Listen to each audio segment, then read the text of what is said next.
I'm Caitlin Fado, a sophomore data science and government major at Bowdoin College, and I'm currently pursuing a career in GIS, Geospatial Information Systems. And today I'm going to talk about the importance of visualizing data and using GIS to address climate change and sea level rise. Climate change is often described through numbers: degrees of warming, inches of sea level rise, or percentage of risk. But numbers alone don't always help us understand what's at stake. That's where GIS comes in. GIS is a computer-based science that allows us to collect, analyze, and visualize spatial data. GIS lets us stack layers of data like population, elevation, infrastructure, and risk indexes to see how environmental changes affect real places and real people. One of the most powerful uses of GIS is visualizing sea level rise. In my analysis of the Maine Geological Survey's sea level rise predictions for Portland, Maine, we are able to visualize the impacts of a scenario using national elevation data instead of imagining abstract predictions. Here, we can see what kinds of infrastructure via Portland zoning data are at risk in a 1.6-foot sea level rise.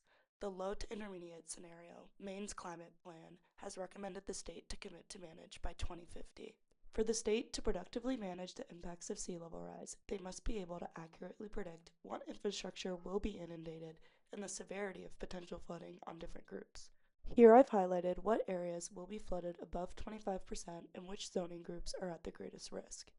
These precise predictions are not only vital for city planning, but also help business owners and residents stay informed on potential risks. GIS analysis can easily be made available to citizens through websites. You've probably encountered GIS maps that help explain a wide variety of issues spatially. Public and interactive maps allows you to see how a problem impacts you or a loved one specifically, without sorting through Excel sheets. Turning climate predictions into visual place-based impacts instead of just a number makes them easier to understand and harder to ignore. For example, a map like this can evoke fear and incentivize action, which in today's political environment, paired with the looming threat of climate change, it is more important than ever to clearly confront facts. GIS bridges the gap between science and decision-making.